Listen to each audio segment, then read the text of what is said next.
Hello everyone, I'm sharing a very popular way to cook beef in China today. It is called Jiang Niu Rou. Braised beef shank is one of the most popular cold dishes in China.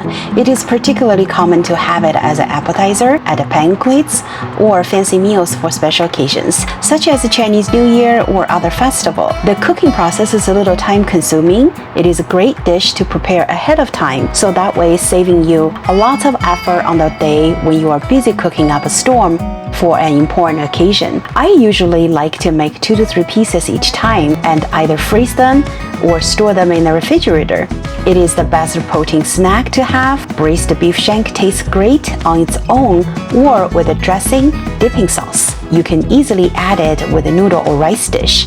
It is so tender and packed with a rich flavor. Also, the rich stock is then kept as master stock to be used over and over again for braising other ingredients. This master stock is absolutely a treasure to have in the kitchen. First step, soak beef shank in the water for about 20 to 30 minutes to remove excess blood.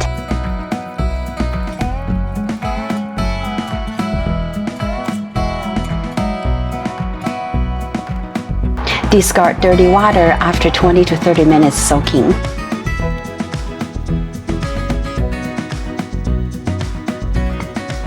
Next, we'll add enough soy sauce to the container and add beef shank in the soy sauce. Make sure soy sauce completely covers beef shank. We're going to soak the beef shank overnight in refrigerator. This step is to give a beef shank a base flavor from the soy sauce.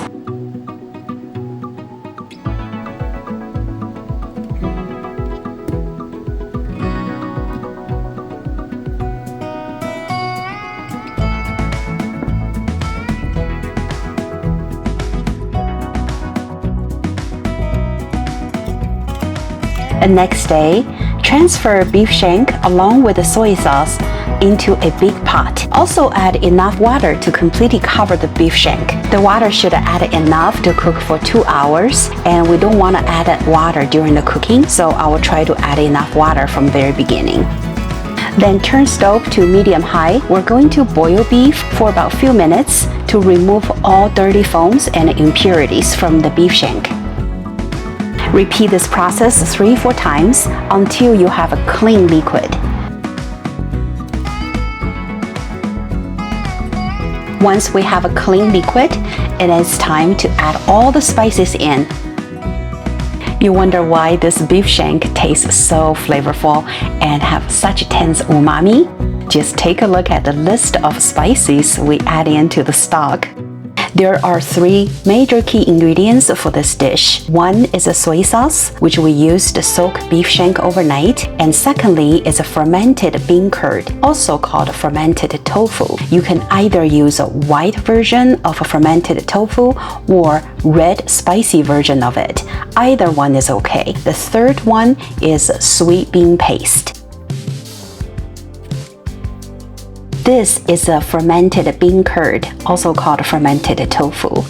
It's made from soybean, rice wine, salt, and spices. Usually it comes in cubes soaked in a jar of a brine. Soybean paste, made of a fermented wheat flour, it gives that little saltiness combined with the sweetness, intense flavor. Add a half tablespoon of the salt, and you may add a little more salt to your liking in the end. Over medium-low heat, let it cook with the lid on, undisturbed. After 2 hours cooking, leave them in the pot to cool down naturally, then take them out to store in refrigerator to firm up. You may enjoy them after they firmed up, but if you can be patient, I recommend wait until next day. After store braised beef shanks in refrigerator overnight to allow cold temperature firm up the meat, as well as allowing the complex flavors settled in the meat. It is also much easier to slice meat into paper-thin slices once beef shanks are cold. So halfway through the braising process, check the saltiness by tasting the stock. If it is on the salty side, the beef shank should be just right. Otherwise, feel free to add a little more salt to your taste. As all the flavors have been absorbed into the meat, the beef slices taste wonderful on their own as an appetizer or snack. Apart from serving the beef slices on their own, I often use them in other dishes, such as a topping in noodle dishes, or as a filling for Chinese bread, buns, or scallion pancakes, which I will share multiple ways to enjoy this delicious braised beef shanks in upcoming videos. You may store the leftover beef unsliced in refrigerator for up to 4 days or in the freezer for 3 months. Thank you so much for watching. Don't forget subscribe, like, and leave me a comment. Happy cooking everyone. Until next time.